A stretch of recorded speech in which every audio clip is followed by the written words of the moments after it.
महर्षि जमदग्नि के 5 पुत्रों में एक थे परशुराम, जिन्हें मृत मान लिया गया था। लेकिन मां रेणुका ये मानने के लिए तैयार नहीं थी। भाइयों में सबसे छोटे होने के कारण मां के सबसे प्रिय थे, तो रेणुका उनको याद करके बहुत रोती थी। अपनी पत्नी को दुखी देखकर महर्षि जमदग्नि भी चिंतित रहने लगे थे। पिता को अपने छोटे पुत्र पर बहुत भरोसा था। महर्षि अगस्त्य के आश्रम में भार्गव परशुराम ने न जाने कितने प्रयोग किए थे। जमदग्नि पुत्र के प्रयोगों को याद करके एकांत में आंसू बहा लेते।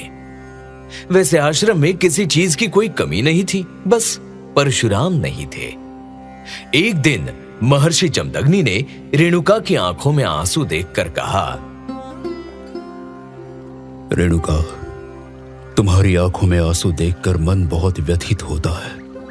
उसकी याद में आंसू बहाने से तुम्हें क्या मिलेगा? उसे भूल पाना संभव नहीं है स्वामी। अपने रक्त से सींचा है उसे। अपने मन को समझाओ रेणुका। गया हुआ प्राणी कभी लौट कर नहीं आता। जीवन की गति यही है। बुद्धि और तर्क से अपनी भावनाओं को रोकना कैसे संभव है? भावनाओं को रोका नहीं जा सकता, परंतु नियंत्रित किया जा सकता है। आप कर सकते हैं। माँ की ममता नियंत्रित नहीं कर सकती। मैं अपने पुत्र के मंगल की कामना करने में अपने हिस्से का सुख ढूंढती हूँ। और आप ऐसे बातें क्यों कर रहे हैं? आपने ही कहा था कि प्रकृति राम को हमसे नहीं छीन सकती। सत्य है रेणुका, फिर भी जब तक सत्य प्रकट नहीं होता तब तक हमें उसे उसी रूप में लेना चाहिए जिस रूप में संसार समझता है। राम केवल तुम्हारा नहीं है, पूरी मानवता का है। उसे संसार के लिए संघर्ष करना है, उसे बहुत कुछ उपार्जित करना है, और वो करेगा रेणुका। परशुराम के माता पिता अपने पुत्र की बातें ही कर रहे थे कि एक युवक आश्रम के परिसर में अपने घोड़े से उतरा और सीधे रेणुका के पास आया। उनके चरण छुए, फिर महर्षि जमदग्नि का आशीर्वाद लिया। युवक अपरिचित था, पर लगा जैसे वर्षों से जानता हो। मां रेणुका से रहा नहीं गया, तो उन्होंने पूछा, मैंने पहचाना नहीं पुत्र। कभी मिला ही नहीं तो कैसे पहचानेंगी माँ? पिताजी से भी नहीं मिला। मैं भंजन हूँ, पश्चिमी सीमा प्रांत से आया हूँ।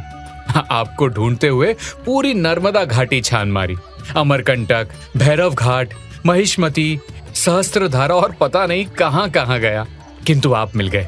मेरी यात्रा सार्थक हुई। परंतु इतनी भागदौड़ क्यों?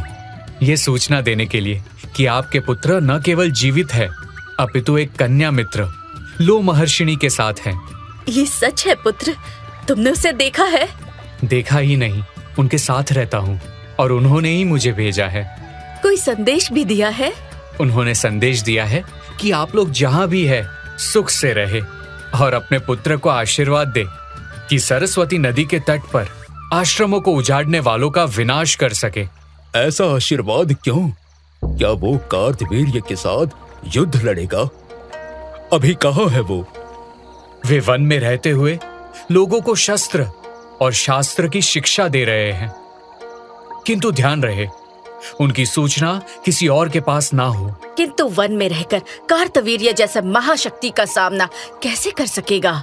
आश्रम में अस्त्र शस्त्रों पर अनुसंधान चल रहे हैं, सैन्य प्रशिक्षण दिया जा रहा है।